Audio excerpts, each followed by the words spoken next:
Hello, Aquarius. Welcome to your weekly reading. Your spiritual advice here is coming out for the love portion. So I'm going to talk about this first, okay? We have here the High Priestess. And the High Priestess is almost like looking at a space, looking at a situation from a space of higher wisdom, tolerance, as well as intuition. So this is a card about a revelation. She's unveiling something. She's coming across some information and she's using her intuition as a guide to tell her what to do. And she needs to also always listen to her intuition. When it comes to this deck, this is an image of somebody that has a lot of wisdom, has a lot of insights into human characters, and it's also somebody that is a little bit on the colder end. They're hard to reach, they're hard to read. People don't immediately recognize what it is that you're trying to say, what it is that you're trying to communicate, or what it is that you're thinking. So a lot of the times they have trouble reading you. They have trouble understanding your intentions. And I feel like this is a week for you to be very careful about your communication with significant others, with your crush, with your love interest, mainly because that veil is covered. So it's like they might not, you might think that you're making a joke, but they might not think so. And as a result of it, they might get offended, they might get hurt. And it leads here to this situation, the Five of Swords, where harsh words are being exchanged, where there is conflict, where there is argument, where two people cannot see eye to eye. This is the energy of your partner or your love interest. I have a sword, very strong sword energy. So you might be dealing with like another air sign where the two of you are very, very similar. However, the communication itself, and because, if it's, I feel like it's not so much the actual communication, but it's more the intentions behind it. They don't really know your intentions, or the two of you are at a point where the communication is not flowing really well. One person says this, but they're only revealing half of the story, and then the other person misinterprets and thinks it's something else. So coordinating expectations for one another, that's going to be a huge problem. And it's really important for you both to spell things out. So I feel like you're in a situation where there is a lot of tension. It could be sexual in nature. That's what I'm feeling, because this woman, she's so detached. And if your partner or your love interest feels that you're withdrawing or you are detaching, it's going to lead to this where they feel like, they're operating from a space where they pick fights. The two of you bicker a lot more, or they might say, like, make offhanded remarks to kind of get a rise out of you, to kind of get something going, mainly because they don't know how you feel, and they might have to revert or resort to this type of tactic just to get an emotional response out of you. What I do feel, though, for those in committed relationships, you are going to be able to sail away from this, okay? This is a card about overcoming difficulties when it comes to hurtful things, when it comes to communication, when it comes overall to relinquishing and letting go of the pains from our past, so that we can move away from that and come to a calmer state of mind, to a calmer state of communication. So for those of you in committed relationships, if there has been bickering, you're going to overcome it, and you're going to reach a space of stability. You're going to be reaching this space where the two of you solidify your relationship. This is the card about the Hierophant, and it usually denotes, a commitment, a situation where the other person is going to be more understanding. They're going to be more stable. They're going to be a lot more dependable. Okay, so this is a card of Taurus. For those of you dealing with Taurian energy, they're going to be there for you. And I feel it's as if these two cards, major arcana cards, you might be dealing, I'm getting a very strong Virgo, a very strong Pisces, as well as Taurian energy here with both of these cards. And so if you're dealing with those signs, I do feel like, this is a really good match here. the High Priestess and the Hierophant, you and your partner have a lot of things going on. So if you're like this, you have many, many people at your door. You have a lot of projects that you're working on. And this person, they might be very intelligent. They are handling, like really important. I feel like the word I'm getting is classified information, classified documents. Okay. This is also a card of a student, somebody who's in school, somebody who's learning, somebody who's also a teacher, and somebody who is coaching, teaching, mentoring. So the two of you, I feel, is you're both advancing and you both are learning. But because both of these cards show up and the vibe is so similar, I feel like you're dealing with somebody who is incredibly, incredibly stubborn.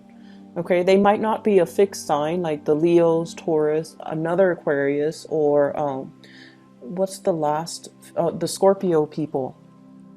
However, one person wants to be the teacher and the other, and expects the other person to learn. So it could be them wanting to, play the role of a teacher. And so I feel like if there has been a lot of conflict, it's because of ego clashes. And you are a very independent sign. You're very independent when it comes to your ideas. You don't like other people to impose their ideas on you or their ideologies on you. And so you might be butting heads with them. And so this is the week where I see your energy kind of softening up, where you're unveiling yourself. You're being a lot more receptive to the way that this person shows love and shows affection.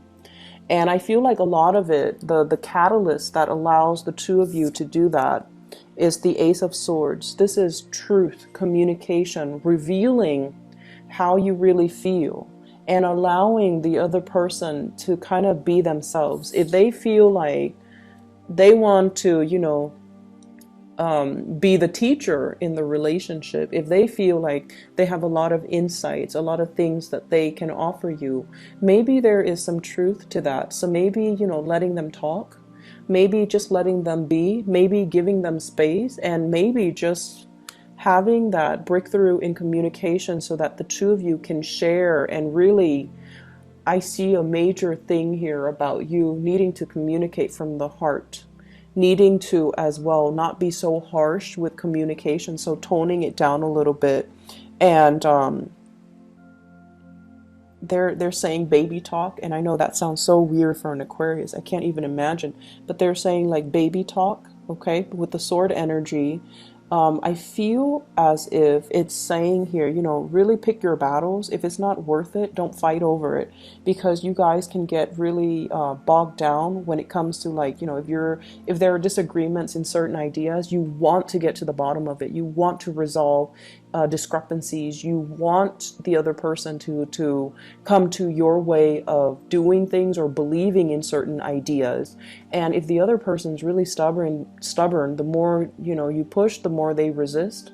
And so I feel like you've finally met your match. And so the only way for this to work is if you openly, honestly communicate your needs, communicate your expectations. And I feel like the other person, they're so dependable. This Hierophant here, they're very dependable. So they're going to, do whatever it takes to make you happy. Singles and dating, this is a really good card overall, where you're going to be communicating with your crush or somebody that I feel like you might initially find them kind of boring. Initially, okay? You might find them initially kind of boring, and they might rub you the wrong way at first because they're kind of abrasive. And then gradually you get to know them, and you get to see this really patient, enduring side of them that loves to read, that loves to have their alone time.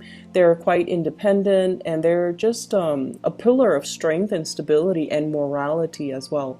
So whatever you thought was really annoying about them, you might, find them quite endearing and quite attractive, and you might be really, really drawn to them.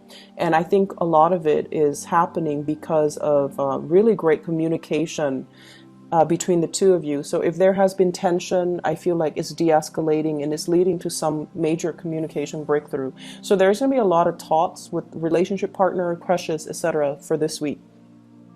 Really take the time to kind of open yourself up, because if it's just mental energy, that doesn't really lead to anything. So make sure, you speak from the heart chakra to talk about your dreams, your wishes, your desires, your expectation for the other person, what it is that you really want out of a partner, okay? The other areas of your life, first of all, I have here the Two of Pentacles. This is one of the first cards that jumped out. So the Two of Pentacles, this is like making decisions, weighing the pros and the cons of the decision. And I feel for many of you, you're doing this on the job, okay? Should I waste my time with this client? Is it going to be like a sure thing? Or should I, just cut my losses and work on another account? Should I reject this offer, or should I, take up this offer? So I feel as if many of you are at a job where you are the one that gets to decide, and whatever you decide on is almost like very, very big, and it could affect somebody's livelihood. So you're making really, really difficult decisions. And a lot of the times, Aquarius, you see things in a very black or white type of a way. If it's wrong, it's wrong. If it's right, it's right. And that's the nature of fixed signs. They have very, very strong likes and dislikes, and they have very strong opinions. And I feel like this is the week where early on in the week, you might feel like, oh, this situation is kind of fishy. Let me go and, interrogate the other person. Let me get to the bottom of it. Let me, just give them a piece of my mind, so that they don't feel like they pull the wool over my eyes. Like, I'm no fool. I want to assert myself, and I also want to, let them know that I know what they're up to. So I feel like there is some sneaky behavior here in your work environment, and I feel like you want to charge in and you want to fix the situation. And in the process of doing that, I feel like things start to ravel, and then you find yourself in this state where you're just like, I'm not really sure. I'm not really sure if what I thought initially is really the reality. And so you have to go back and redo, and you have to ask for more information. You have to elicit more concrete details from somebody. You have to come in and ask for more, like, tell me exactly what happened and give me more details. How did you feel? What exactly happened after that? So getting things in chronological order. So I feel like what you thought is definitely not, it's not that it's not the reality, but it might not be the right thing. And so you find yourself in a space where you are confused. You feel like you can't really make a decision, and you need more information. And so you ask for information, and then you kind of weigh it out. And I feel like for many of you, it's a very deep, emotional type of a decision that can really affect, not only your finances, but also your emotional state. And I feel like for some of you, this is a situation where you are deciding the fate of somebody. So you have some big responsibilities coming in. I also feel as well, somebody is giving you some options. Somebody's giving you some choices. Do you want to do this, or do you want to do that? And none of these choices are like, ideal. And so the advice here is for you to ask more questions. Ask them to clarify. And think fast on your toes and ask them, okay, if I do this, what does that entail?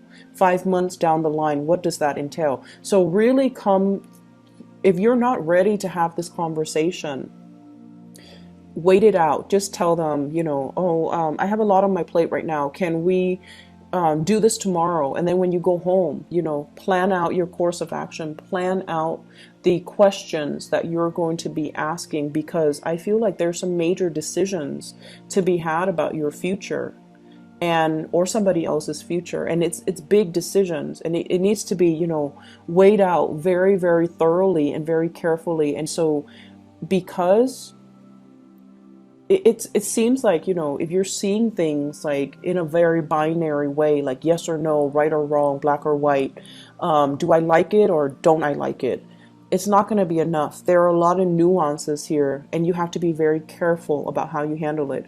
The whole Both of these spreads are echoing the same theme, which is that you need to be very clear and succinct with your communication. There's a lot more to the story. There's a lot more behind the scenes that and the inner workings and the nuances that you're not aware of. So if you were to jump the gun and rush right in, you're going to be at a loss for words because things are going to confuse you. So if you're not ready to have that conversation, if you're not ready because you feel like you don't have all the facts, put a stop to it and just tell your love interest or whoever it is, you know, that you're dealing with. I'm going to take a step away from this. Let us resume this conversation tomorrow, and then come to it tomorrow prepared with your list of questions. Okay? I hope the reading is helpful for you guys. I do wish you all the best. Okay? Take care.